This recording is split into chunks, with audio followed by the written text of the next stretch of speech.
फक्त विकास हाच त्यांचा ध्यास, विकासाभिमुख नेतृत्व आहे ते. नमस्कार. कुंदन कोळी.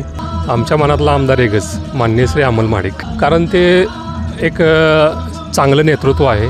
त्यांच्या काळात आमच्या सरनोबतवाडीमध्ये आणि मनीषा कॉलनीमध्ये बराच कामं झालेले आहेत आणि त्यांनी आम्हाला हवा तिथं निधी दिला होता त्यांच्या काळात. म्हणजे पदावर नसताना देखील त्यांनी ह्या वर्षीच एक चांगलं काम मनीषा कॉलनीमध्ये अजून फंड लावून त्यांनी काम करून दाखवलेलं आहे.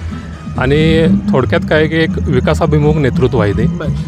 कशामध्ये ते पडत नाहीत, फक्त विकास हाच त्यांचा ध्यास. बाकी त्यांचं काही कोणावर टीका वगैरे काही नसते, फक्त विकास, बाकी काही नाही त्यांचं मनात.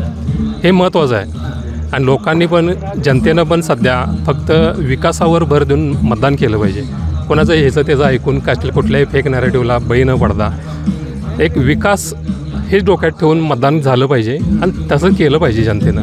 जे लोकसभेला झालं होतं मागच्या वेळेला की तुम्ही नॅरेटिव्हला बळी पडला. ज्या मुद्द्याला तुम्ही महत्त्व दिलं नसलं पाहिजे होतं त्या मुद्द्यांना तुम्ही महत्त्व देऊन जनतेनं मतदान केलं. काही गरज नव्हती. जनतेचा मुद्दा एकच पाहिजे होता की तो म्हणजे विकास. आणि विकासाच्या बाबतीत म्हटला तर महाराष्ट्रामध्ये आणि देशामध्ये भाजपचा हात कोणी धरू शकत नाही. कारण मागील 2.5 वर्षात जे आम्ही बघितलेलं आहे, 2.5 वर्षाचा कार्यकाळ उद्धव ठाकरेंचा, काही नाही, फक्त त्यांनी स्थगिती सरकार होतं ते, बाकी काही नाही. पण जसं परत वारं बदललं, मुख्यमंत्री झाले आमचे एकनाथ शिंदे साहेब, इतकं कामं केलेले आहेत जनतेमध्ये जाऊन त्यांनी कामं केलेली आहेत. उगाच त्या घरात बसून त्यांनी कधी काम केलं नाही, जनतेमध्ये जाऊन कामं केले आहेत. ह्याचा जनतेनं विचार करायला पाहिजे. आणि सगळ्यात महत्त्वाचं, तुम्ही जर जनतेनं जर विकास म्हणून जर विचार केला तर भाजपशिवाय आणि युतीशिवाय पर्याय नाही महाराष्ट्रामध्ये. आमचं मत आहे की अमलसाहेब यावर्षी नक्की येणार. आमच्या मनातले आमदार एकच, अमल महाडिक साहेब. कारण की ते विकासाच्या दृष्टीने ते आम्हाला फायद्याचे आहेत.